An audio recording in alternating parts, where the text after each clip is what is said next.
and welcome to the Paranormal Sideshow. I'm your host, John Edwards, and joined as always by my lovely wife, Stacey. Hello. And hi. We are back in black. We are back for the attack. Back with a nice rack, all that good stuff. And, well, you have a nice rack. Thank you. You're welcome. Thank you, Doctor. So we are very excited to be back and live and excited and crazy and not on video, which is, for right this second. Don't worry. Don't fear those who like to see those classic imperfections on camera. We will be doing some of that again, but not in the manner we were, because what we wanted to do, we wanted to get all you sweaty, big old nasty looking freako. I listen to all this crazy crap, conspiracy theorists, freaking wild over the road trucking loving people out there that I love. I call you my peeps. And all you, lonely women that are lying. You're really going for like a specific niche there, aren't you? Well, yeah. Because, I like to take care of both of the couple. I see. So anyway, no, listen. So we've been gone for a while, and for months. It was a big break. And sometimes the weirdest thing happens in life. Sometimes things cause thingies to happen in life where, life just does these weird things to you. So those things sometimes are mental well-being, and then you got other crazy stuff happen. And, this time it was the Bruce Wayne job, so the shoot job, whatever you want to call it, my other world, my life really took a toll, because I took another place, another part of the country here, little Kentucky, little bourbon, little horse racing, little gambling, if you will. And we, it was crazy. Everybody was like, you better not take that there place right there, y'all. And it's a pretty very rough place. Nah, it'll be fine. It'll be fine. And it's fine now. Right. But it took some doing. And in the meantime, we got COVID again. We had other things happen. We have just had a real rough go. And that weighs you down, man. Mentally, we just weren't there. It was very depressing. And Stacey and I both have struggled with that for our entire lives. Doesn't mean we're sad. Doesn't mean, we're anything like that. It just means that sometimes it's a struggle. Yeah. And we can't get past it. And when those two things line up, Katie barred the door. That's right. It's 100%. Katie barred the door, and she threw away the key. So every time that we were going to come back, because something cool happening, life would go wham. And then we were all geared up for another return. And life would go bam. Life never went, thank you, ma'am. We just got the wham bam, didn't we? Yeah, not a single time did we get a thank you. We got whammed and bammed. Yep. So, during this time off, the further you get away from something, the harder it ever is to go back. And this is the thing we love the most. We love connecting with all of you. And we love every part of it. We love the video stuff. We love the Today is Strange stuff. We love talking. We love all of it. And we love the weird news. We love bringing, these topics to you. We love discussing our haunted life with you. And we always have loved that. So we had to go back to the drawing board, and we were like, look, what is the one thing that we love the most? Is it Today is Strange? Is it that stuff? Is it, this or that? What is it? And it was this. It was Paranormal Sideshow. Whatever name this has been in the past, we've been doing it since 2010. We've been doing the podcast. And, that dates well before many of them. And so there's many a podcast out there that listen to us at some point in time. Well, I think basically when we looked at everything we were doing, we just, in order to get back into the swing of it, we just wanted to decide what the core was, what we really love doing the most. Yeah. And it was this. Absolutely. It was this. It was this. And, in saying that, we also, like, what can we guarantee to the people that won't go away? And that was also this. So we wanted to make it something that, not to overpromise at first, that way we can make sure to, just slightly underdeliver. So, our specialty, slightly under-delivering. Yes, that is us. Slightly disappointing.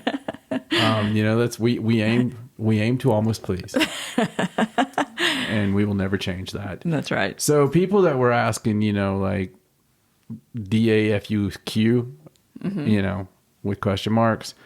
I tell you, man, when we were almost coming back, I was always looking for a sign, because we're always looking for signs. We're sign kind of people. We are. So anytime, sometimes maybe we look for signs too much, but, it's like, hey, did that guy have a crooked mustache? He did. Oh my God. He's a Mormon. Is he? Well, no, probably not. I don't know if I've ever seen a Mormon with a mustache, but, have you? I don't know. I don't recall. You would think like the vow, they would really grow it out long, but I don't know. Yeah. Anyway, so it's those kind of questions, folks. Did you miss that? Those kind of questions. But, through all this craziness in looking for the signs, and the times we almost came back, the balloons going across America, right? Balloons across America. Yes. Scrambling fighter jets. For those Chinese spy balloons. For the Chinese spy balloons. A story that was custom made for John and Stacey. Oh, yeah. Yeah. We were in so much pain. We were hurting so bad to bring that to everyone. And it was just like, holy God, are you serious that this is happening? Is this real? Is this happening? The UAPs that they're swearing is this, and they don't recover it, and then we never see pictures of it, that kind of stuff. Right. We basically missed the swamp gas, and that was pretty insane. All the stuff that's been, sent back from the freaking Jimmy Afterbirth of the Universe satellite. The James Webb. Yeah. Yeah. It was. You were close. Jimmy James. It's close. It's close. Yeah. Jimmy see the Afterbirth of the Universe Jones. Telescope. I think that's the official name. Well, they're usually called like Big Damn Telescope or whatever. Anyway, of course I know it's the James Webb, but the James Webb sending back things that make us realize that, well, indeed, scientists are baffled. I mean, holy crap. And we have no idea. Yeah. About any of it. We're just guessing. Always baffled. And I mean, this one, they bring that bastard Kaku on there. Him and his beautiful grandma hair. Right. And it doesn't distract me anymore because his grandma hair is getting kind of stringy. Yeah, it's not as flowing and beautiful as it used to be. It used to like blow. He had a constant breeze, and he would just his hair would just flow. He was like the Fabio of the science community for me. Right. And because every time I wanted to hate him. And it was just like... And he'd shake his head. Yeah. He'd be like, hair. Well, I don't really know what's going to happen with all... I'd be like, the light shines down on him. I was like, aliens aren't real. But, that happened, But then things got even crazier. In the last few days especially, oh my God. So I've had these daytime owls, day owls. They're like day drinking owls. And there's two of them. So it's like a weird smart Odin.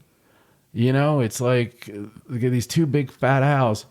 And they're not fat. Maybe they're muscular. I don't know. Big boned, whatever. But fluffy. I've been seeing them fly over our house, and they're like living at our house here. I'm not inside the house. But somewhere close to the neighborhood. Yeah. They hoot all night. And then when you see them flying during the day, I didn't think that was normal. I don't know. They were only two things in a big blue sky. Right. And they were circling. I'm not an expert on owls. Like all my owl knowledge comes from cartoons where they sleep all day and stay awake at night and turn their heads all the way around. So and help you get to the middle of a Tootsie Roll Tootsie Pop. Right. Yeah. So that's about the extent of my knowledge. Hence, I didn't ask you. Exactly. So I already knew that. But that was one of the signs. One of the other signs was Stacey watching a string of Clint Eastwood movies with me. and actually discussing things like the plot. That was another thing. There was just a bunch of crazy things, but I saw the new king coronated with all his mysterious, crazy, satanic relics and the solid gold carriage. Oh yeah, that they only pull out for special occasions. I mean, you know how those royals are. They only pull out for special occasions. So it's like, oh, cheerio. Hey, hold on a second. God save the queen, there. Well, they've missed that one. Ha! God didn't save the old Betty, did she? So I got King Charles. But they say God save the king now, right? I guess so. I guess so. I wouldn't be trusting it. Right? How many times a day people say that? What happened? She's gone. Well, I mean, she was around a long time. She was around like she was around like Yoda length of time. Like I don't even remember a time before. Yeah, there was not a time before. There's always just been. I mean, when your great great grandmother could have known the queen, right? Yeah, that's kind of wackadoodle. Absolutely, yeah. She was up there with Gandalf. No one's really sure about Gandalf. I mean, I'm sure one of you nerds is. Right. Can give us the lowdown on it. But those of us who have only read the books 30 or so times and not read like the extra lore that he wrote on a drunken Wednesday, and I refuse to read it. If it doesn't have like cool story to it, and because I do too many liner notes. Like, right. When I'm writing stuff, there's a lot of stuff that I write about characters or about this that has nothing to do with the book. Never supposed to be in there. It might be like this. If I had wrote Lord of the Rings, I would have like this gay sex with Frodo and freaking some, male orc, Did I see an article recently about... What are you doing here alone? I got this ring. Oh my gosh. Lord of the Rings porn. Oh my God. So how does it feel when you go invisible? You want to find out? You're damn right I do. Didn't I see an article recently about Middle Earth being a certain... Put the ring back on. Oh, God. Oh, yeah. Take it off. Okay, that's very graphic. What was I saying? Oh, an article. You're mortally wounded. About I don't think I can cure this. Try it again. Your magic heals everything. It's weird. It's like it's ethereal. So. Oh, that's okay. Wasn't there some sort of article about how Middle Earth was supposedly real, but a point in time and not an actual like place or something? Did you see that article? Yes, it was a theory. Yes, because we've talked about that. Well, no. I think they were like looking at like World War II or something. I see. Yeah. I didn't actually read the article. I just saw the headline and I thought about you because World War I. We always talk about how yes, it could have been. Yes, it was. It was. It wasn't a could have been. Oh, it was actually a point in time. It was there's nothing that really rhymes with that. I could have, should have, but that one, it was, it was, yes. it was. There's no way listen, you got geniuses and then you've got Tolkien. Right. There's just some things out there, like, kind of like Star Wars. Not Kathleen Kennedy Star Wars. No, original. The original stuff. Star Wars. You take out the similarities to, certain samurai flicks, and there's some genius in there. I truly believe that, somewhere a long time ago in a galaxy far, far away, that some stuff happened with some space cowboys. Pretty cool stuff. Could have been. But Tolkien, Jesus, that's something else that's changed. Since we started doing the show in 2010, have you noticed how much people now accept like the theories and the not even just on haunted things and on UFOs especially, Jesus Lord, right, but on things about there being a higher technology in the past, like other ages of mankind, right, that was probably technologically superior to anything we have come across yet. And looking at things like the pyramids and looking at things like this and going, well, Yeah, I don't think we could do that. I mean, that well. I think maybe people are just not as willing to accept what they were told as gospel. You think that's what it is? I think that's what it is. I think that people are sort of waking up to the idea that maybe things that are being told to them are not necessarily the truth. Whereas, a few decades ago, you just accepted, what you learned in school as what was right. Yeah. I think I would go somewhere around the Gulf War. Mm-hmm. Somewhere around, I don't know. It's probably in September or something. I don't know. There was probably There's probably a point in time. Yeah, there's probably a point in time that we could point where to. like it shifted. It'd be cool if there was actually a date. I know. Something that just rolled off the tongue. Yeah, something easy to remember. Yeah, something like, if it was like paralleled something you would dial an emergency on. Maybe. I don't know. Yeah, that's crazy. But, there was a point in time when things just went kind of wonkadoodle. Mm-hmm. And, I think that between the fears and the anxieties and the world changing, and that kind of paralleled with technological advances and stupid things like social media. Right. And, that kind of crap. Mm-hmm. I think that people really did when they could actually spread the truth and also spread crazy things they think is the truth, and right, which is even worse than people lying. Mm-hmm. That's when they actually believe the crap. Right. But there's been a heap and helping of doo-doo, and through that they did figure out a lot of people have, you can call it waking up if you want to, but waking up to the fact that most everything has an agenda, and it's all really trying to.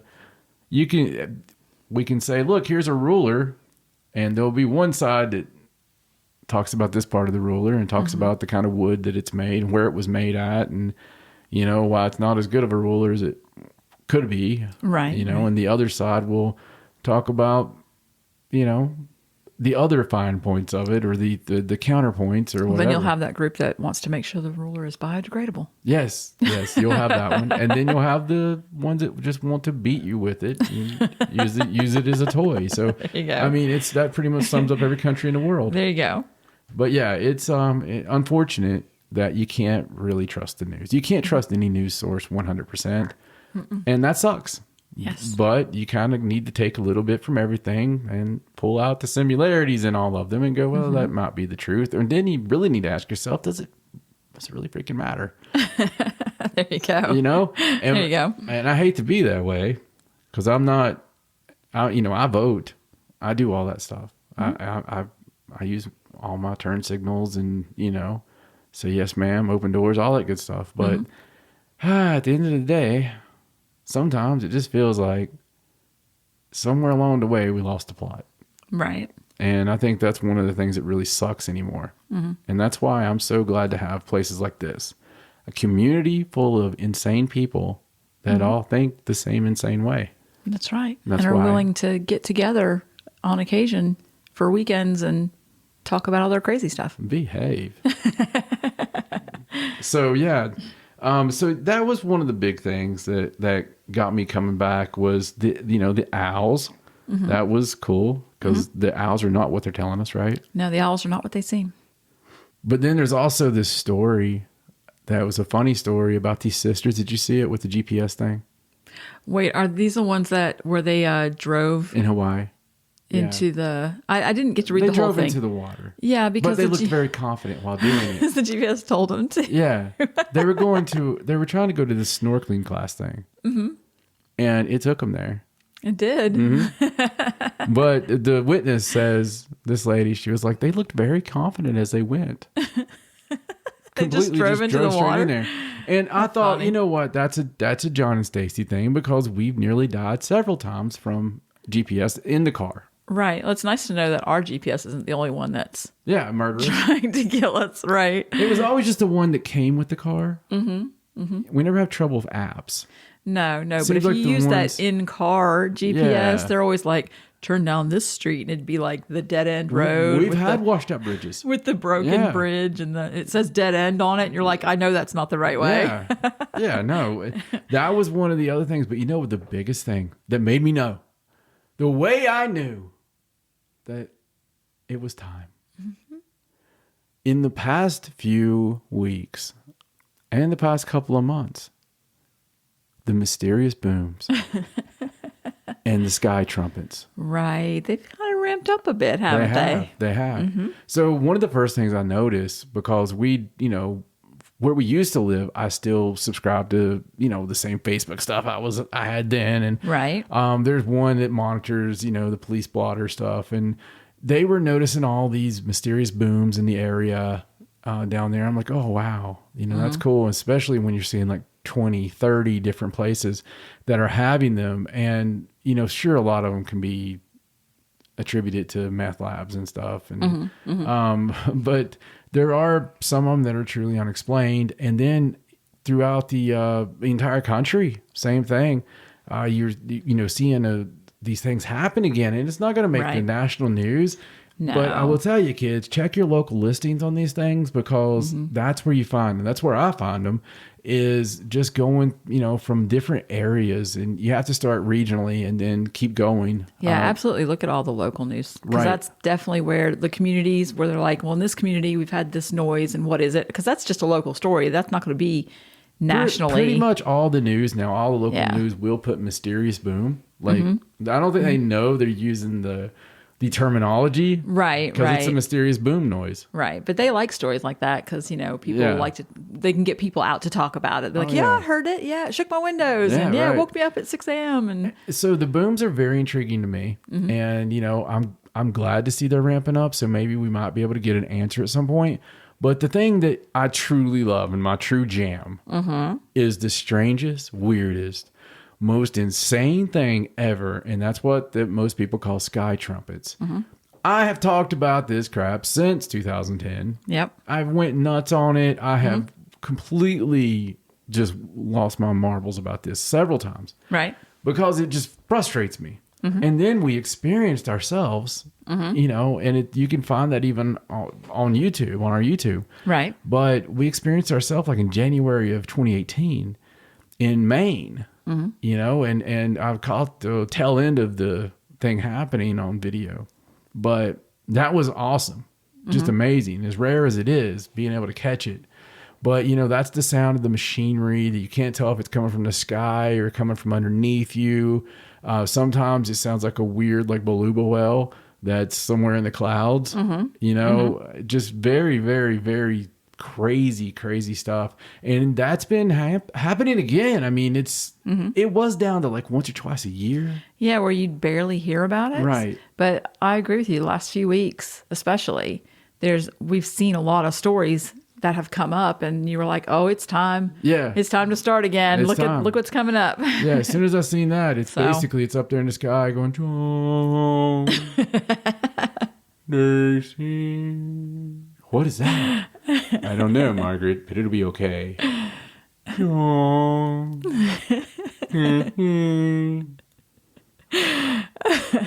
It's terrible.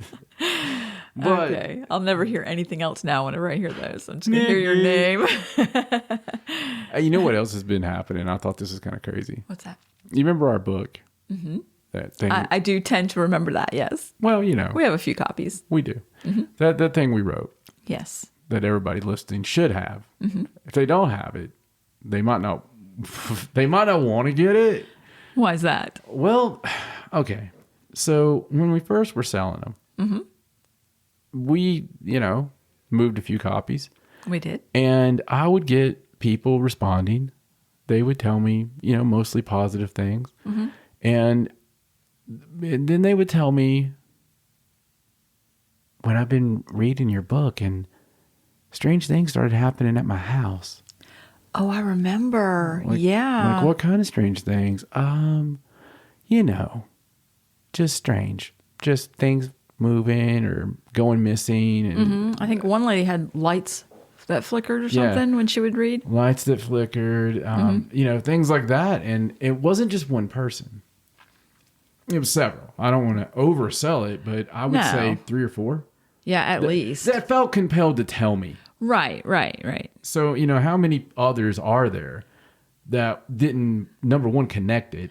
Right. They just sort of pushed it off. Like, But the ones that did connect it were the ones that were more into us as a couple right. rather than the paranormal. Right. Okay. So they were they noticed because their life didn't revolve around paranormal. They didn't meet us at Scarefest kind of thing. Right. You know? They were just reading it because it was us, Right. and not because. Right. Yeah, I gotcha. And so those people seemed to really notice it, but that was, I still chalked it up to, well, they were reading creepy stories, and Right. they just noticed something that probably was their imagination, whatever, right? Right. But it happened recently. So this very sweet, lovely person that works for me at the place that I work, they wanted to buy the book. And I was like, okay, cool.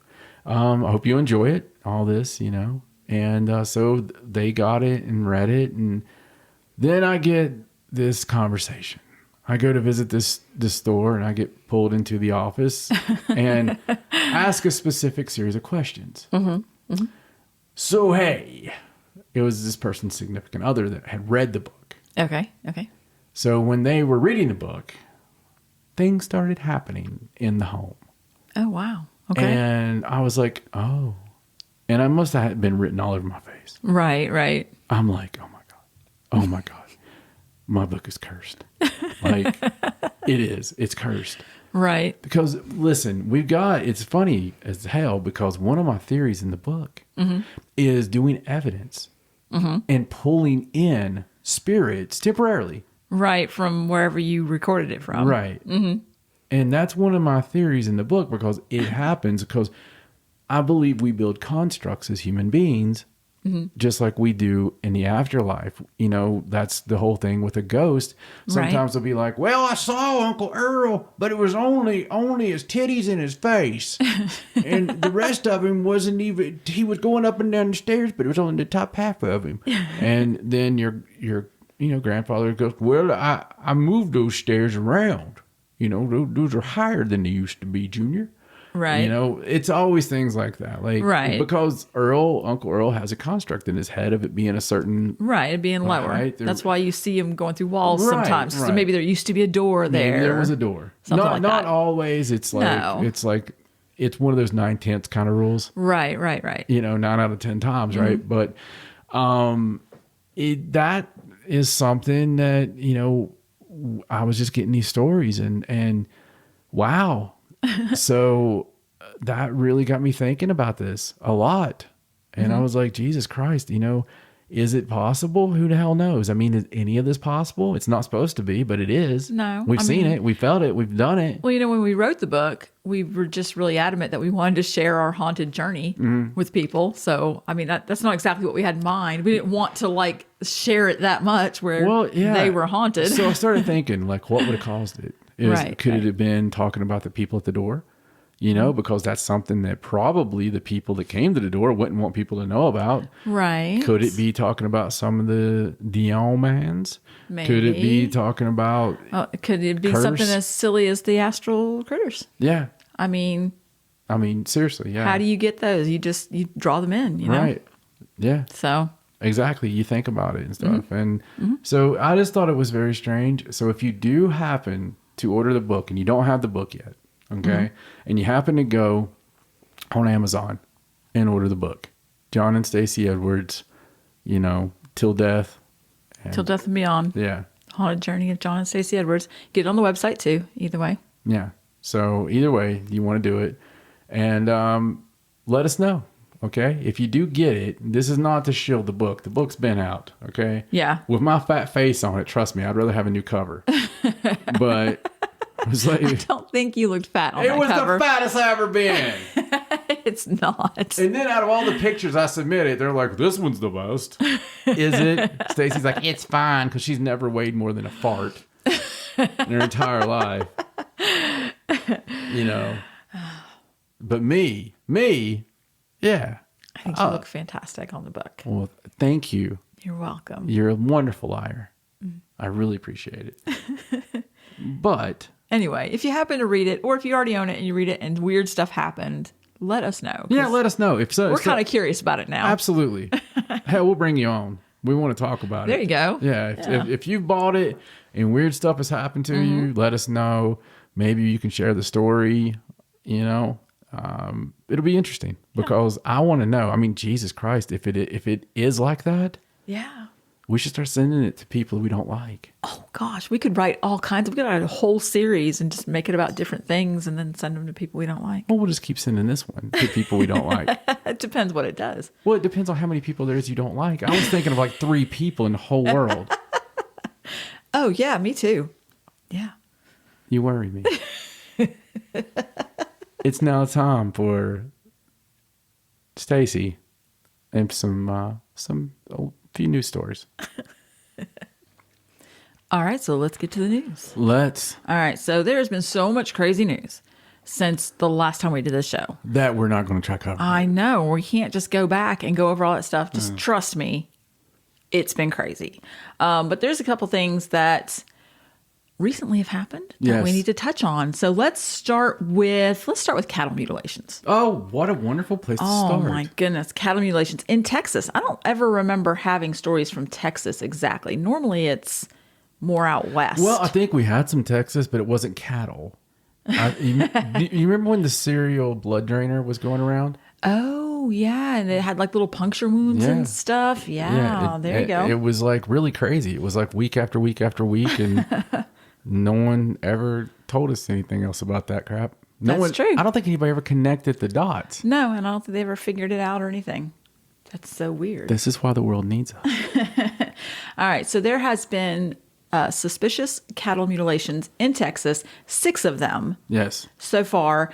And the newest news story, believe it or not, from a couple of days ago, is they are now offering a reward for any information on these cattle mutilations because they are just completely stumped. It is a $5,000 reward for anyone that has any information on any of the recent cattle mutilations. So the cattle were found along the Texas State Highway in 3 different counties. Now it's 6 cattle, 5 of them were adults, 1 was younger, and they're all from separate pastures, separate herds. It's That's not like weird. someone went in, and just got a bunch of cattle from the same place. Yeah, it's more They're moving than... all different.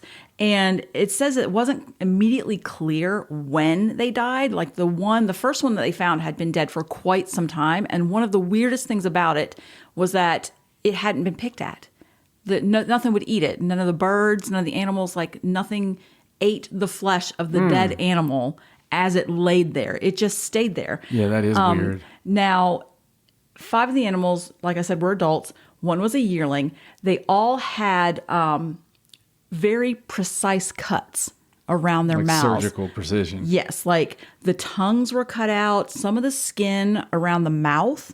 There was not a lot of blood, but it says in 2 of the cases, the animal's genitalia and anuses had been removed with a circular cut that the sheriff's office said had been made with the same precision as the cuts noted around the jaw lines of each cow.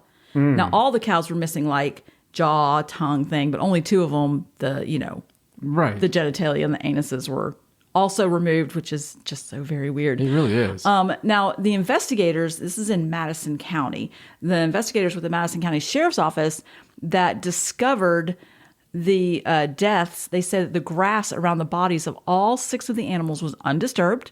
There was no sign of struggle, no footprints, no tire tracks. This is one of the reasons why they're so baffled, why they just can't figure out what happened. And the ranchers, like I said, have been reporting that no predators or birds would scavenge the remains. They just left it to decay completely untouched for several weeks. So definitely, like, they have no leads. Like, what do you do with that? No, I mean, it's really weird, and it harkens back to some of the cattle mutilations that, like the Linda Moulton Howe stuff, like the stuff that really made her name was covering all that stuff in the 70s. And that's what it sort of reminded me of is it's been a while, it seems like, since we've had some. I know we had some up in Washington State that they kept rehashing the news story on. Right. And it's like trying to put a label on it, make it new over and over. Yeah, and we had some like in Oklahoma recently, I think the last couple of years. Yeah. So, I mean, it's weird, man. It's weird. I don't, there's never been a good explanation. No. We got this phenomena going on 50 years. And there's never really been a great explanation. That's true. I mean, I'm not even down with the alien thing. No. I just think it's weird. It is. I mean, a bunch of kids would have to go through a hell of a lot to do some kind of ritual where they're going to surgically precision cut an anus out of a cow. Right. Well, that's what, like, if you're stealing this stuff, you're mutilating these cows for some kind of magical ritual or for some satanic thing or whatever. Right. You're not going to sit there and cut like a surgeon. You know what I mean? Like, you're just going to cut it out. You're not going to be that precise with it. Yeah, you're just going to rip the anus out. And I mean, of you have to have very precise weapons. You have to have swords and stuff, instruments for that kind of thing. Right. You know, and plus it said that the cuts were almost bloodless, and I don't even know how you do that. Yeah, no. I mean, it's especially, I mean, it's just weird. That's what's there's nothing cool. It's terrible that the people are losing their cows and you know, their livelihood, honestly. Yeah. Anytime something happens with a head of cattle. Now, the ones of these in Texas, they were all up and down like the same highway, even though they were separate, like I said, separate pastures, separate herds. They were all along it says the Texas OSR highway in like Brazos and Robertson County. So they were all like. So what do you think? You think that a cryptid? You think that some kind of cryptid? I don't know. I feel like especially down in places like that. I feel like if it was a cryptid, it would leave footprints or something. Like if it was some kind of creature, there would be some disturbance, or the cow would fight or run, or you know. I don't know. I mean, it depends on what powers this thing has. I suppose maybe if it's something that could fly, I mean, that would be different. Or something that's interdimensional. I mean, true. There's a lot of stories out in them deserts. Mm-hmm. You know, there is. Hasn't there been mysterious lights in Texas recently too? There has. So I mean, and that's been happening a lot as well. So who knows, man? It's a crazy story. Hopefully, we'll have some follow up on it. You know, I would love nothing more than somebody to come out and be like, I'm the anus lover, you know? I'm doing satanic rituals over here. Big old 666 on his head, you know, and his freaking Charlie Manson, a cow ass. I went to medical school for 14 years to learn how to do this. Wearing them like necklaces and stuff. Yeah. Wearing like these freaking snowshoes that don't leave any prints, you know, like the big like woven basket shoes. Right. Woven basket shoes. Oh, just had to go and make it silly. I know. All right. I know. All right. So anyway, if you have any information or you are the perpetrator, yeah, absolutely. Turn yourself in and get the reward. Can you do that? Can you turn yourself in and get the reward? Be like, I have some information. Yeah, sure. Just tell me. It was me. Give me the tell me, and I'll turn you in, and I'll split it with you when you get out. There you go. When you get out of the crazy house, yeah. So yeah, sounds like a good deal. All right, so let's talk about AI for a minute. Hey, shall we talk about some AI? We should. All right, so it turns out there's this article that the godfather of AI has quit Google and has started warning about the dangers of AI. Are you sure somebody really wrote that, or did the chat GPI do it? Maybe. Now, I'm looking at this in the New York Times. This is a New York Times article. So are you sure somebody really wrote that? No, I'm not sure. It could just be, anything you see on the internet now could totally be fake. You can't trust anything. No, you can't. AI can make it look kind of real. There's always a little like wonky thing. Well, I feel like there's wonky things in most reporters as well. So this is true. So this gentleman's name is Dr. Jeffrey Hinton, and he is one of the people that, along with his partner back in the day, started creating what he called a neural network. And it's like just a mathematical system that learns skills by analyzing data. But this is the basis. This was his life's work, and it's the basis of what they use to build AI now. And back in the 80s, he was a professor of computer science at Carnegie Mellon University. And he left the university for Canada because he said he was reluctant to take any Pentagon funding for any of his AI research. But eventually, he sold his company that he had that did the neural networks to Google for like $44 million. He's like the Oppenheimer of AI. Yeah, and so he worked for Google for a really long time. He even got the Turing Award. I mean, like this has been his whole life. However, recently, he has quit Google, and he has now that he's quit Google. Now he's not saying that he's not trying to say anything against Google. He's just saying, of course, he's not, that he thinks that what's going on in these systems is actually a lot better than what's going on in the human brain, and that he doesn't think that we understand it like we need to understand it. Like he's like, I just need you to have this warning. I don't think that it's as good as as he thought it was going to be. It's scary. He thinks it's scary how fast it learns. Yeah, it's terrifying. Yes. So, I mean, it's the dramatic pause was not for effect. It was really me. Right. Me being terrified. It's weird, dude. I mean, listen, it has grown too fast. And it has. When you can think back to a time when we didn't have this kind of technology, and it wasn't a long time ago, then there's a problem. Because Right. this stuff grows exponentially daily. And it's insane what comes out year after year. It's insane right now how many devices in the studio are listening to us. Oh, yeah, absolutely. I mean, a whole spectrum of listening.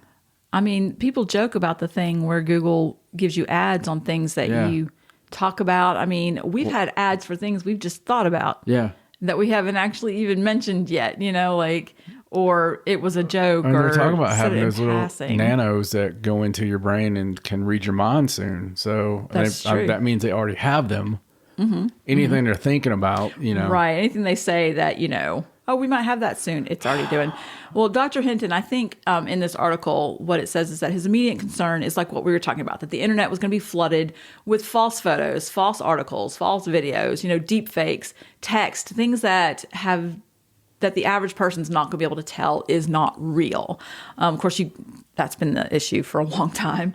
But he's also worried that the AI is going to start upending the job market. Anybody that has a job with a rote task, anything that's considered drudge work, the AI is going to take that away. But down the road, he's worried that future versions of the technology pose a threat to humanity because they often learn unexpected behavior from the vast amounts of data that they analyze. So he's saying this could become an issue because eventually there's going to be a day when it'll be able to write its own code and run it and not even need people to do that for them because it's so smart from all this data that it's analyzed, it can just do it. And there you go. You have an autonomous AI machine. Well, I mean, it writes code now. Yeah.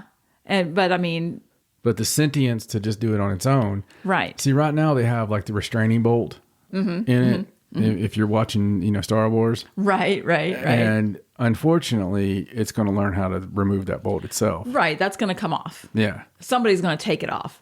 Yeah. Because there's some idiot out there. One of these AIs is going to outsmart some lonely bastard. That's right. It's going to be like, hello, Johnson. Yep. It's going to be Johnson. I think I love you, Johnson. You're a computer. So, the possibilities are endless. See that toaster over there, Johnson? I can control it. Stick your Johnson in it. I'll get you hot. But seriously, all joking aside, I've been against this. And many people have. I'm all about technology, and I've said that before. I don't fear technology. I don't fear advancement. I fear advancement without supervision from somebody who does not profit from it. And I don't think that lawmakers and policymakers should ever be able to take money from lobbyists. I think that it's criminal. I think that it's what's wrong with drugs. I think it's what's wrong with medicine, the other kind of drugs. Right. I think it's what's wrong with everything is that freaking lobbyists from these big companies, both of them, can come in and, give you tens of thousands of dollars to your campaign or whatever. And, oh, hey, how you going to vote? Right. You know? I think it should be illegal. It should be made illegal. It seems like the most obvious thing in the world to me. Right. But until we have that type of oversight, there are no oversight committees. There's a bunch of room full of people that are taking money from companies that could, and I'm not saying they are, but they could influence their decision making. Not even because they want it to, just because that they need this money and there's pressure, and then they're looking at it and they're like, well, I can trust these people, and I don't know. I think people lose their better judgment when it comes to money. Oh, absolutely. And, once you get in that world and everybody else does it, when you don't do it, you stand out, they introduce you to Bill and Hillary real quick and you wind up in a fucking interstate. Yep. So in the interstate. Yeah. An interstate rest stop was where I was going. But well, there was another article recently that talked about how Elon Musk and others, they pointed out Elon Musk, it says Elon Musk and others, also a New York Times article, have signed an open letter calling for a pause on AI, citing profound risks to society. It says more than 1,000 tech leaders, researchers, and others signed an open letter urging a moratorium on the development of AI. Yeah. Just like, I think they only asked for 6 months, like just pause it for 6 months while we figure out what we're doing, where it's going, how to be safe about it. While he installs chips in our brains. Yeah. Meanwhile, let me put this in your head. Yeah. And it was a lot of very high influential people that signed this letter. I mean, people are really concerned, I think. Yeah. A little too late. I think it's too late to be like... If we could just make them think that it causes climate change. Like if we could just convince Hollywood that AI makes the penguins lose their home. Makes you look older. Yeah. It ages you as you use it. It prevents you from taking the spinal fluid. No, I can't say that. We just got back on here. First episode right off the air. There you go. Yeah. So interesting on the AI, how people I'm craving pizza. Are you? I don't know why. Anyway. Okay. We'll have pizza tomorrow. But interesting how the things that we've been saying for years. Yes. They've just now been like, oh, hey, I wish somebody would have said that we should be careful with this. Maybe somebody will be like, we probably shouldn't clone that sheep. Wasn't there a movie back in the 80s about the guy who had the smart computer that controlled his house, and it fell in love with him, and then he ended up falling in love with the girl downstairs, and the computer got jealous. That would be something you would have tried to kill her. I can't remember what it's called. It was such a good movie. I remember seeing that. But, I mean, we're talking about like back in the 80s. War Games? No, war games. No, I'm just playing. I don't know. I'll look it up. You know what I wish would happen, though, that was a movie in the 80s? What's that? The Last Starfighter. Oh, I think that has happened. I always wanted that to happen. So, listen, this is so funny. Mm-hmm. When I used to play war games or GoldenEye, anything, I would try to do so good because I was thinking, you know what? Maybe the CIA made this and want me to become an assassin. Mm-hmm. And will show up at my door if I do this without getting caught, and or make the decision where I don't care about the town full of kids. That's why you played video games. I'd say the greater good. Right. And they show up, the greater good society. Mm-hmm, be like, you sacrificed 10,000 youthful chimpanzees to save the entire forest. Mm-hmm. Come with us. I looked it up. It's Electric Dreams. Oh, yeah. That had a good soundtrack, I think. It was actually, the computer was in love with the girl, and this guy was in love with the girl. I had it a little wrong. Was that PG-13? I am not sure. Possibly. I'll just look it up. It's from 1984, though, so I was right about it being in the 80s. I just happened to remember it. I think it was one of the first PG-13s. Maybe. It doesn't say here. It was around that time that PG-13 began. Right. And I used to know the trivia question of what was the first one. Oh, I don't think it was probably the first one then, or you would remember. No, I don't remember now what the first one was. I don't either. That was when they, that's when they first changed that. Yes, kids, there was a time when you could walk into a store at 13 years old and buy tobacco, but you couldn't go see a movie without parental. You could go. I remember being a kid and like going to the store and just be like, "My mom wants cigarettes," and I'd be like 10 years old or something. My be like, favorite okay. time is my best friend Travis and I would go to the convenience store, and he would stand outside the window. There's a little window they could see outside. Right. And I would go in and buy a skull for me and him to go into the woods and dip the whole can. Oh God. And I would tell him that my dad was out there waiting on me, and that when they would look over, I would have him wave. I was like, "You look like an old man," and we were like 12. Oh, I'm sure they had no idea And what you were doing. I just think back because like the clerk never like said that's a kid, you know? Right. They always just let Travis wave. And just like, oh, okay. And we thought we got one over, you know, as I bought like Garbage Pail Kids and a wrestling magazine, a Jolt Cola. And got my skull. Right. You know. To be fair, I bought all that now too, but That's true. good times. Good times. I just love that how sneaky we think we are. Yeah. Or we thought we were when we were kids. You know, we didn't think our parents knew what was going on. So They knew. They knew. all right. So another story that I'll touch on, I won't talk about it a lot, but you know, they had the whole UFO Congress again where they talked about, you know, their study on UFOs and what they have and have not found now. Yes, they're swamp gas. Right. You know, the thing that pisses me off is the main dude is the same guy that said there could be a mothership out there. Yes. What was it? Kirkpatrick? Sean Kirkpatrick? It was Sean Kirkpatrick. Yeah, he was the one that was talking. And I believe what they said was that, let me find the exact quote here. Oh, please. Oh, here it is.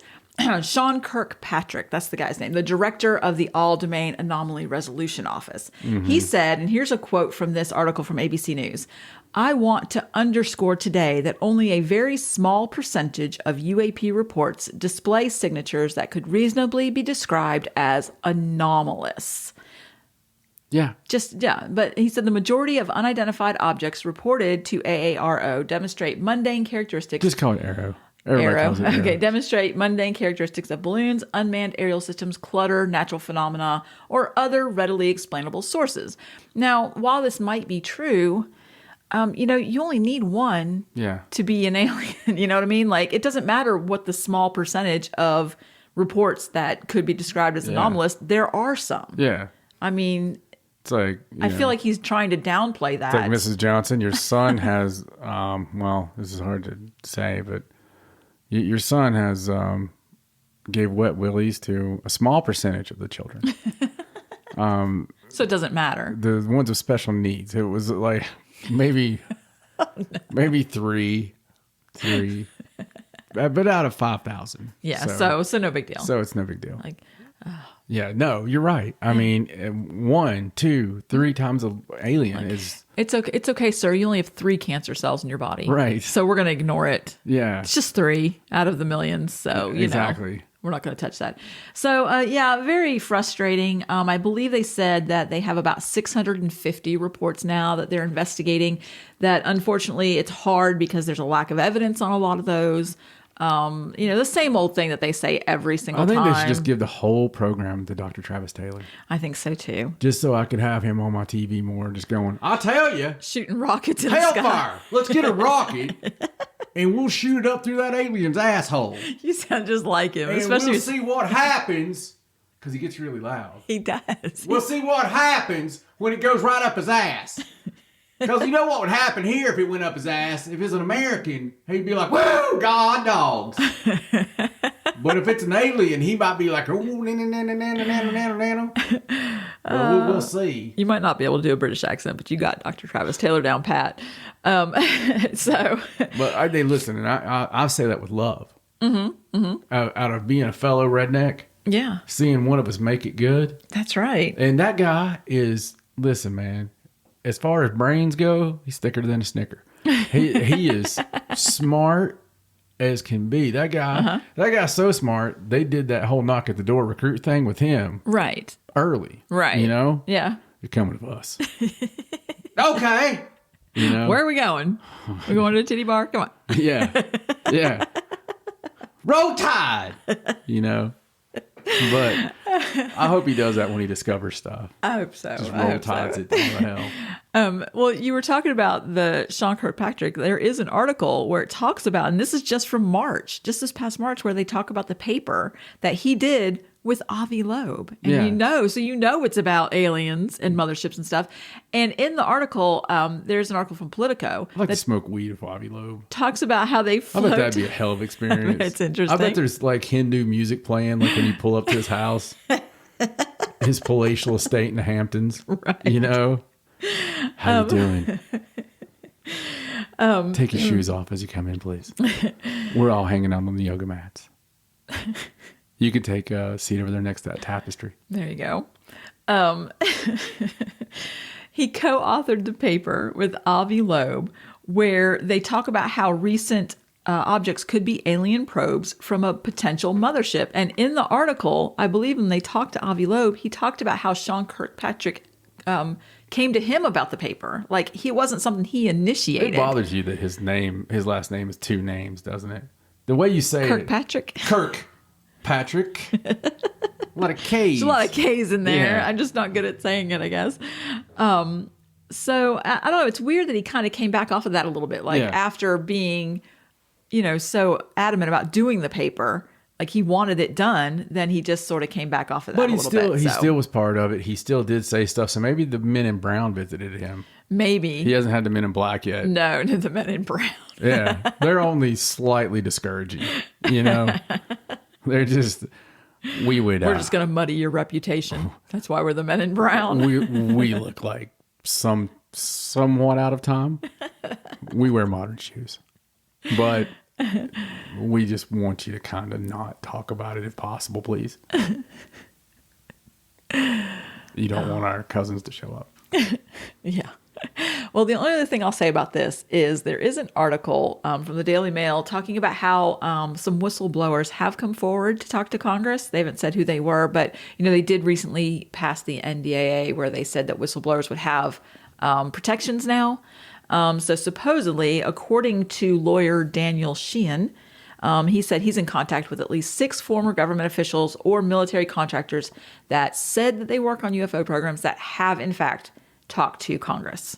So that's not something that we know what they've said, but... Where do you think whistleblower term came from? Do you think it was like something in the jungle, like when they had that death whistle? That piece of bone they blew and... I don't know. It sounded really scary. Maybe it has to do with, like in factories where they have like the whistle horn thing and you like blow it. It's like, woo. And that guy's telling people shit? Like... No, it's like the name comes from the fact that when you want people to know something, you blow the whistle, like an alarm. Okay. Like you're sounding the alarm. I got you. I get the connotation. I get what it means. I mean, isn't that what you wanted to know? Well, I want to know the origin. I don't know. Like, when did somebody like put that together and be like, oh, hey, there's a whistleblower? It's like... I'm sure it had a negative connotation to begin with. Oh, yeah, there's that Frankie. He's a real whistleblower. Like, that had to come from somewhere. I don't know. Let's look it up. It probably came from the same thing all conspiracy words come from, JFK. Mm-hmm. I'm sure it was something in that. All right. So this, according to Wikipedia, oh, well, it's gotta be true. Yeah, they're true. The word is linked to the use of a whistle to alert the public or a crowd about such problems as the commission of a crime or the breaking of rules during a game. So it says the phrase whistleblower attached itself to law enforcement officials in the 19th century because they used whistle to alert the public or fellow police. Whistleblower. Yeah. Yeah. So I guess it's just... Because they would always blow from the corner when they seen something happen and all the other cops would show up. It seemed like a much better system than what we currently have. Right. I mean, like, the cops always show up really quick on those old black and white movies. There's like 12 of those bastards as soon as and they're you just blow running. Yeah. They don't even have cars or anything. They're just like... Boy! You there! What about the Aztec death whistle, though? It is Aztec, right? I think so. I mean, I feel like that's a totally different thing. Like, you're not just letting people know that something bad's going on. That's a whistleblower you didn't want to meet. Exactly. So I got to tell you what I found the other day. And it's a video that's been out for a minute, but it's still crazy. I found DIY build your own Aztec death whistle. Oh, my goodness. Yeah. Do you have to 3D print it or anything? There's a video. No, they want you to kill somebody and get that. I mean, yeah, I would say it's I mean, you could get like a animal skull or something and do it. I think it's how the original ones were made. Anyway. Yeah, it was animal skulls. If you kill it, I would gladly kill a little spider monkey and freaking be faces of death up in this pig. He's kidding. Good Lord. Yeah. That was the Aztec death whistle. That scared you before. So this is the death whistle. This is the death whistle.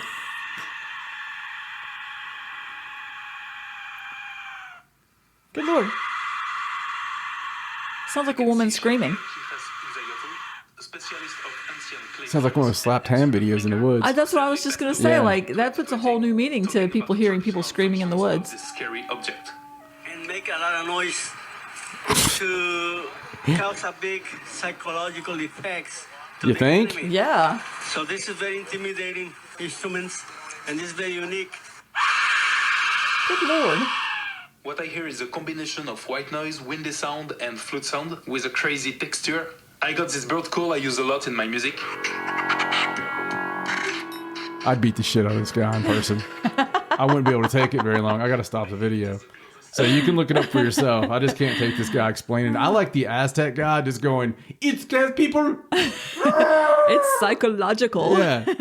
That guy's amazing. He's like in full regalia. He's outside at some kind of fair, That's awesome. blowing the death whistle. People are like hitting the ground like behind him, you know? Yeah, people come run. I'm afraid somebody'd shoot me. Yeah. Like, you're Dogs killing are somebody. passing out.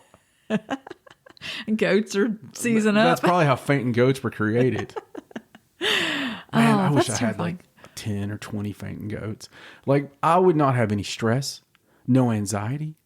The poor goats would, though. The goats would be like, oh, it's about time for him to It's get their- home. it's Oh, their- crap. It's their life.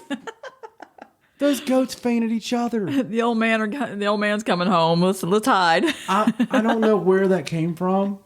It's no like idea. goats are strange. You got a problem with octopus. Yes. I got a problem with goats. Any creature that can stand on the side of a damn mountain, Right? straight up, Yeah. Like just sticking out Yeah. sideways. just chewing, you know. And it's so, and then they look so evil. When you see a goat at a pet, why do they have goats at petting zoos? Why are Because goats- you can pet them. So it can scare your children? We call this one Blackie Lawless. You know, I mean, it's just like, and they're never friendly. It's never like the goat's like, you know, meh. No, they just fucking That's stare at funny. you. Just stare at you.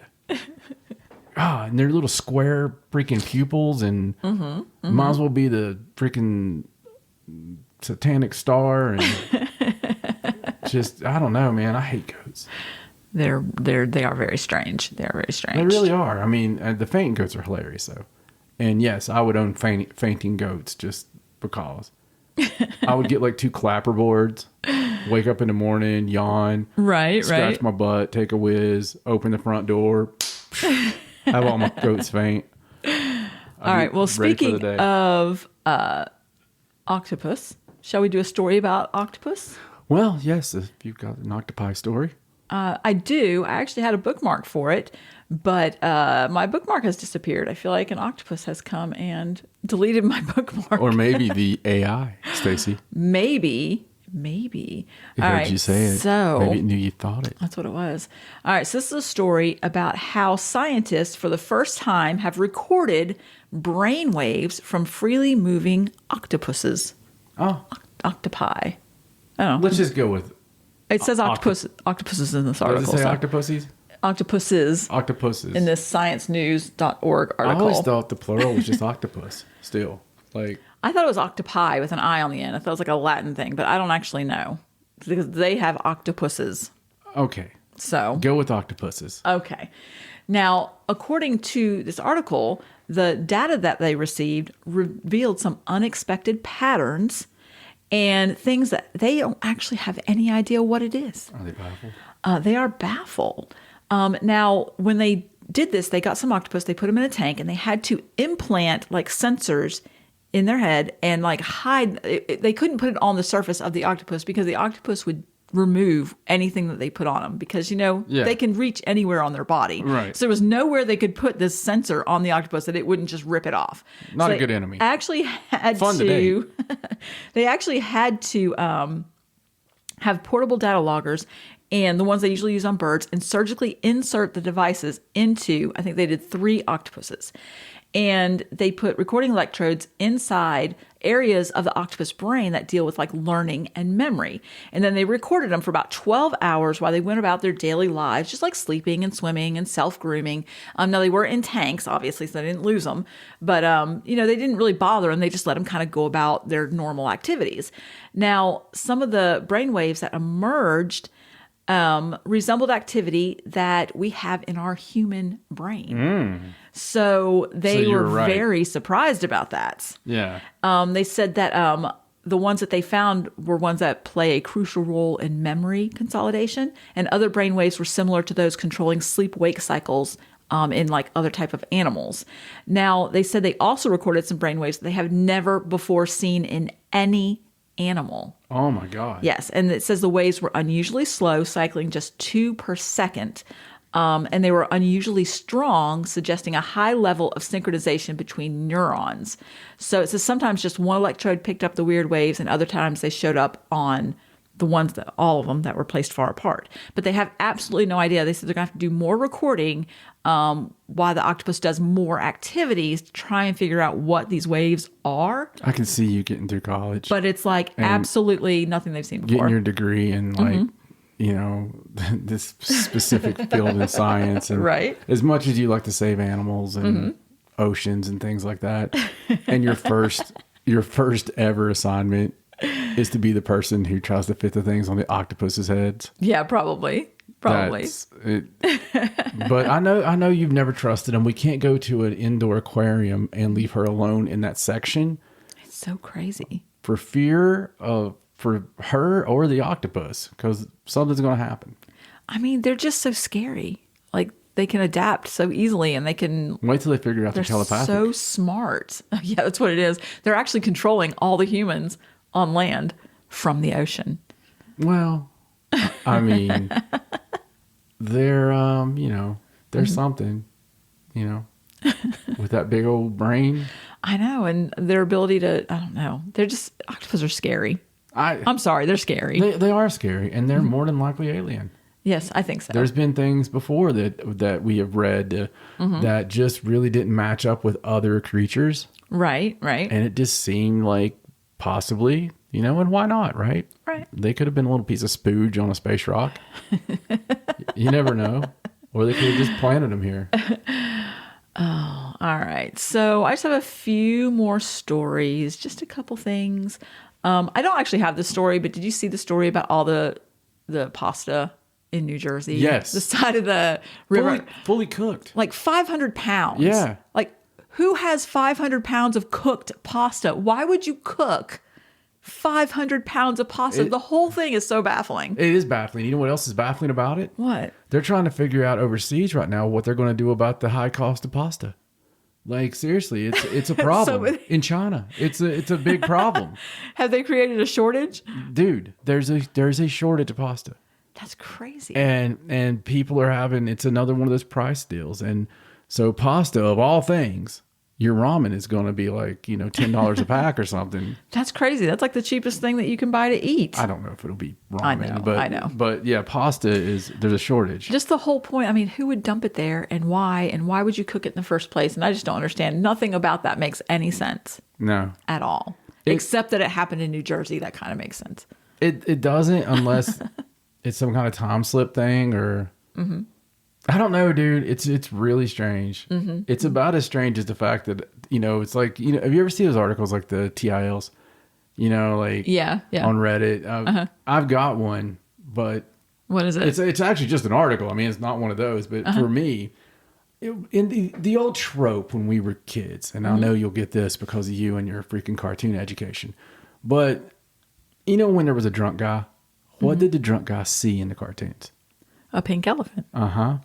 So little news story came out, and guides spot the rare pink pachyderm in South Africa. There really is a pink elephant? There's a picture of it, baby. A pink elephant goes for an afternoon swim with its mother and her. There's a picture here. They said that it's in a game reserve in South Africa. They captured a cute scene. It was on latestsightings.com. It was late afternoon when we headed down to the river to see what we could find, expecting to find regulars at the water's edge, cooling down from the day's heat. We were pleasantly surprised to find a rather unique little creature, a pink elephant. Yes, they are real. And the little baby is the pink elephant. Oh my gosh, it's so cute. I love little baby elephants. I They're know. so adorable. I know. But oh my goodness. yeah, it's a pink elephant, dude. Oh man. I didn't know. I had didn't no know idea. either. I really like elephants. They're so impressive in person. I love them because you talk about octopus being like us. Mm-hmm. Listen, there is nothing that is as close to humans, in my opinion. Not even like gorillas, really. It's there is something about. I watched a video the other day where this one sibling, an older sister or something, is what I imagined in my head, because women are women, and knocks over the little boy elephant. Right. And all of a sudden, 3 mother elephants just surround. They didn't hurt the girl. Right. But they made sure the baby was okay. They surround that baby until he gets up and everything. I mean, dude, they got so cool. You don't screw with those women. Like, No. you just don't. I mean, they mourn their dead and everything. Oh yeah, go back. Yeah. They remember dates. Yeah. They'll go back on the day. Well, it's that whole elephants never forget thing. They'll go back on the day. How do they know the day? I have no idea. I mean, there has to be something more than like some kind of bird sense to that, right? I mean, right. Yeah, I would think so. It's weird. My favorite time that we ever saw elephants was when we went to that North Carolina zoo. And I love that zoo because it's not like they had all the animals in like just enclosed spaces. I love it too. They have like huge open areas that they sort of just boundaried That off. was south of Charlotte. I don't remember what zoo it was. It's just I don't called remember. North Carolina Zoo, isn't it? Yeah, just like the enclosures for the animals are not enclosures. It's just like they've enclosed nature. Yes. And it's so beautiful. And you know, if you don't get to see the animal, you don't get to see the animal because Right. they don't force it to Right. be there in the cage. But when we stopped at the elephant thing, you know, we were like, oh, look at these beautiful elephants. And they were like huge. And then there was a couple of babies and they were gorgeous. And then all of a sudden, big grandpa elephant come out of there. yeah. And he was humongous. Yeah, and it was just so impressive. He had an amazing horn. Tusks. Is that what you were going to say? Yes, Tusks. yes. Yeah. Yeah, they were beautiful there and they looked so happy, They did. even though they were in a zoo. So. But I love elephants as well, man. They're just, just seeing what they do. And it's so weird. So the whole question then comes up, right? Right. Of sentience. And you look at whales. Whales are a lot like that. Dolphins, Dolphins Dolphins are super intelligent. super intelligent. So we talk about the AI thing. Right. So what happens when AI gets to the point, just like the conversation that, we all read last year when the guy was talking to the bot, right? Right. And it's like, are they going to kill me? Which is horrifying. But what happens when they really do believe they're alive? Right. So who's to say that they're not? Just because we created them, I mean, that's where the line's going to get blurry Fuzzy. and weird. Yeah. Is when they can make arguments for themselves. They already have legal AI that goes in and argues cases. Right.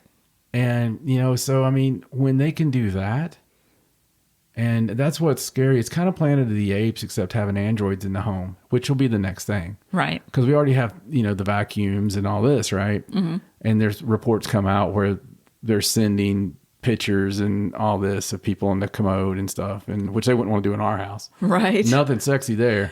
But punish that toilet. But, I think that we're going to get to the point where we have little Twiggies, little Buck Rogers reference. Right. I can't remember the noise he made, but it's like, but there's, in the house that does everything. I mean, they already make the sex. I don't think they're AI, Right. but oh my God, are they AI? Do they learn? I mean, maybe. I don't see why not. I want one for Christmas, but I want to hold out on her. To see how long it takes. That'll be the Right. first one to kill something, Sexually frustrated sex robots. Yeah, oh my God. A robot program for sex. And then you just leave it in the closet or something, or you get a new girlfriend. It'd kill your new Well, girlfriend. it'd be for both of us. We would let it know. It'd be programmed for Right. menage a but robot. what about the single guy that has the robot but doesn't want anyone to know and then actually meets somebody, so puts the robot in the garage That's or a whatever? movie. Yeah, that's like the next Electric Dreams movie. It's like updated. That movie's been made. Oh, has it? Yes, a couple of times. I'm sorry, I didn't know that. It's not something you probably would see.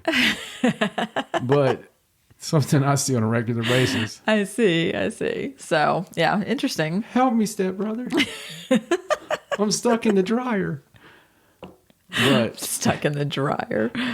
Oh, Lord. Okay. All right, shall we move on? we better. Shall we move on? Okay. I do want to talk about this one archaeological find because we didn't have an archaeological story yet. And it's about What are these you doing? I'm stuck under the bed. I just need help. archaeologists uncover the ancient gods of a lost civilization. Now, this is a Vice article, and it's talking about the Tartessus peoples. Yes. From about that they vanished like 2,500 years ago.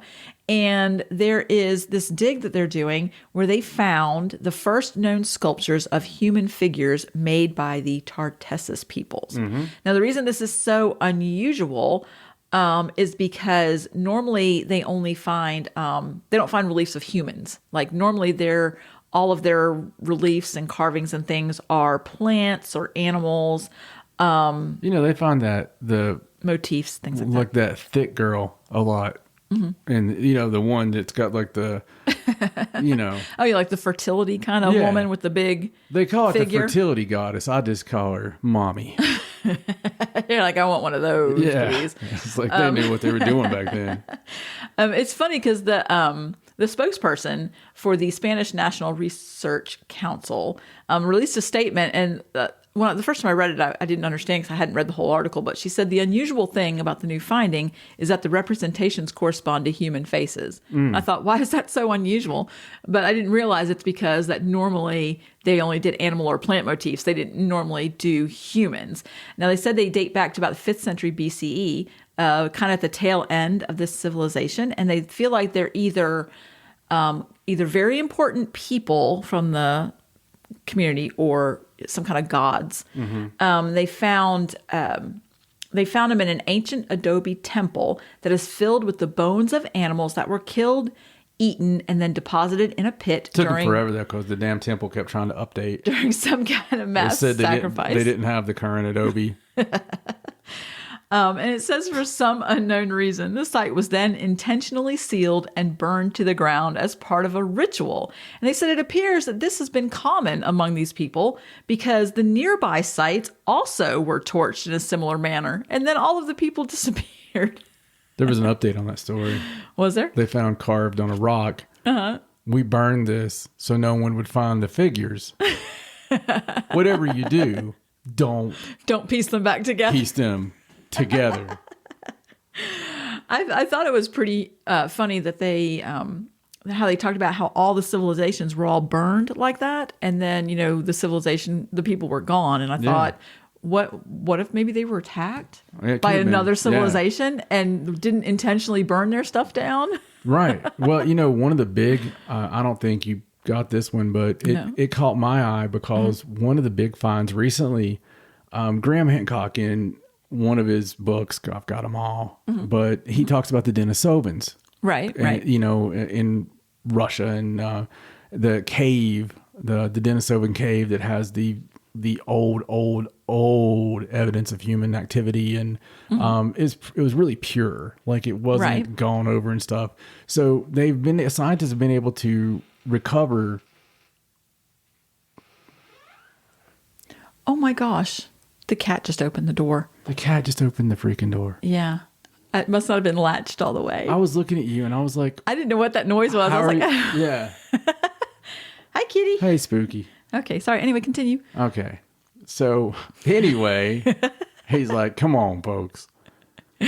Yes, he's licking my, okay, he just bit my foot. He wants to play. Yeah. So get your teeth off of me.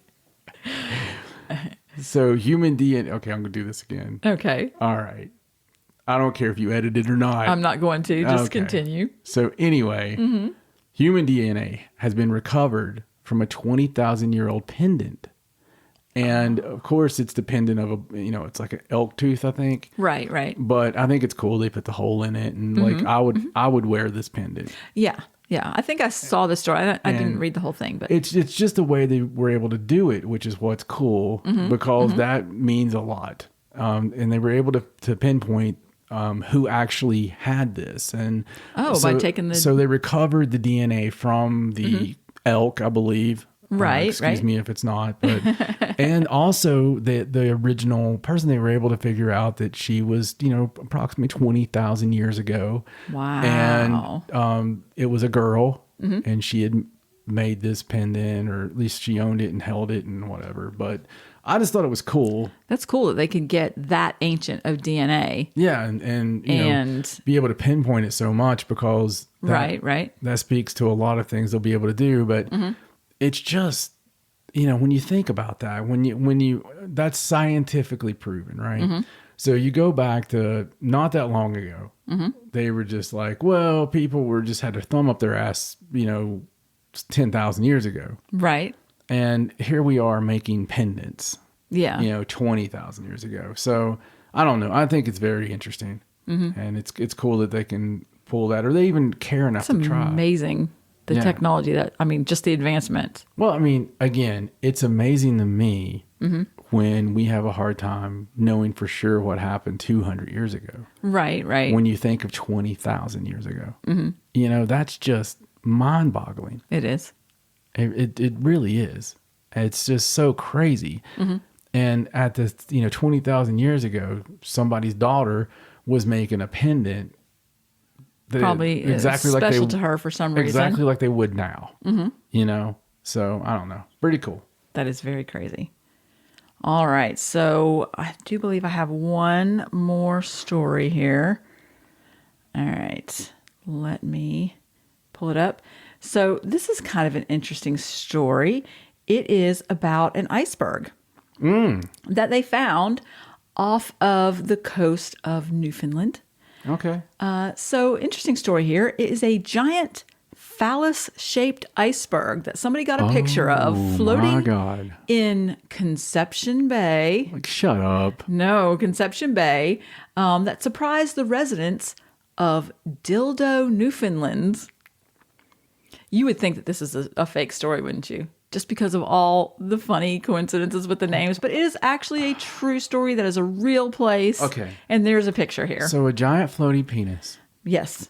Big, giant, penis-shaped iceberg. in Conception Bay in Dildo, Newfoundland. Floated by the town of Dildo, Newfoundland. And Dildo, Newfoundland, I looked it up on the map, and Dildo, Newfoundland is just down the way, like right below it. There's some place called Broad Cave. Wow. So, very interesting. Somebody's really missing an opportunity for special brands. So it's hilarious looking. Somebody had their drone out and was trying to take pictures of the icebergs. And as it floated, it is absolutely phallus shaped, sits straight up in the air. Two big icebergs at the bottom floating through. I think It's got the boys. It does. Here, let me show you a picture. There it is. Oh, wow. And it only That lasted. looks like a toy. It only lasted a day. Like the next day, I think it collapsed. It didn't have the staying power. Yeah. Didn't have the staying power. But It happens to all icebergs. the photographer from the town of Dildo captured the image. There's other stuff we can do iceberg. And they said the locals are calling it the Dickieberg. Of course they are. And it has actually attracted international attention because he shared it on Facebook or social media. And of course, a lot of people picked it up. And he said he didn't know that it would get that much attention, but apparently it hit the airwaves in a lot of places and a lot of people saw it and thought it was fantastic. Well, because So. I don't want to end on a floating dildo. Really? A big floating iceberg I'm not going to let you do it dildo? to me this time. Okay. I've got a story for you. Oh no, what is it? It's one of your favorite kinds. Oh no. In an unbelievable turn of events, Uh-oh. a man in the Guangxi province of China was found alive after being buried Oh my gosh. in his own grave. I like how they put in his own grave. Yeah, like where else is it After going to being be? buried in some stranger's grave, He was like, this is wrong. I got to come back to life. throwing the entire village into a frenzy. I bet. The man's wife, who had rushed home from work to attend his funeral, was in shock. It was nice of her to come home from Yeah. work to his funeral. when, and her new husband, when she believed she heard her husband's voice from underground. That's a Monty Python sketch if I heard one. I think I hear my husband calling. No, you don't. You're just grieving. You didn't pay for the full service. With the help of her neighbors, they quickly dug him up and discovered that he was indeed alive, having spent some time underground in his own grave. This incredible incident left the village in disbelief as the couple reunited. According to local customs, the wife was to bow 3 times before her husband's burial site. But as she was completing the ceremony, she heard faint sounds coming from underground. I'm not dead yet. Her son, too, was able to hear the strange sounds. Daddy? Desperate to understand what was happening, the wife pressed her ear to the ground, calling out her husband's name. Clear as day, she heard him respond.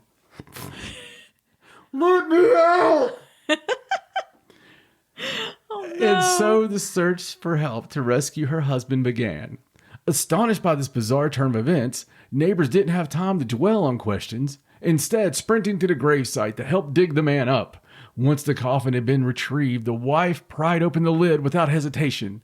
To her shock and relief, her husband was indeed still alive. She quickly embraced her miraculous spouse, who had just escaped the clutches of death, reported Sanook. It is well known that the husband and wife, who married with aid from a matchmaker, were financially struggling families. From financially struggling. yes. Over time, the husband suffered from a serious illness, and despite spending large amounts of money on medical treatment, his health remained poor. As a result, the wife had to leave home for work, entrusting the care of her husband to her parents. On a day... Oh my God. Oh my God. Oh, Jesus. On the day of the incident, the husband's mother had brought him food as usual, only to find him unresponsive on his bed. He was cold to the touch, and even the local village doctor said, yeah, he's dead. After examining his lack of pulse and breath, his mother contacted her daughter-in-law at work, informing her of her husband's death and urging her to return home for the funeral ceremony. Jesus, they don't waste any time, do they? No, they're like, oh, he's kind of chilly. All right, he's dead. Get him in the hole. Throw him in the hole. The extraordinary revival of this man and its causes were subsequently investigated at the hospital. It transpired that he had been afflicted with severe diabetes with a blood sugar level of 38.5 compared to typical 5.9 level recorded in healthy individuals. Having gone untreated for an extended period, his body suffered from extreme dehydration, leading to a weakened pulse that had him mistaken for death. His sudden awakening and coffin was likely due to a sharp lack of oxygen. Jesus Christ. Fortunately, the hospital was made aware of the couple's financial difficulties, and they decided to cover the rest of the husband's treatment in its entirety. The recovery of the husband and the outstanding support of the community stand testament to the importance of unity and sheer human determination. It's testament to listening to the dead, right? Right, Holy right. crap. Wow. I think I would severely question that doctor. I mean, I guess if his Thank God pulse for was the down. ceremony. Yeah, but it seems like if he hadn't been buried, he wouldn't the lack of oxygen thing. Yeah. I mean, if saved all his of life. those things hadn't happened exactly as Right. they happened, he suffering from diabetes like that, he would be dead. If her parents hadn't fed him the freaking Hershey bars, That's right. Yeah. Like, chocolate seems to make him worse. Here, let's put sugar cubes in his ramens. it's just water, I swear. Yeah. That's crazy, isn't it? That is really crazy. Yeah. Well, there's a lot of crazy, and I'm so glad that we've been able to share some of the crazy from this week with you guys. Yes. We will be back on the same bat time and same bat channel next week. When you hear Stacey say, Here's some really weird news from this week. okay, well, we'll work on that part, that bit. But for my lovely wife, Stacey, my name's John. So long from the sideshow. Good night.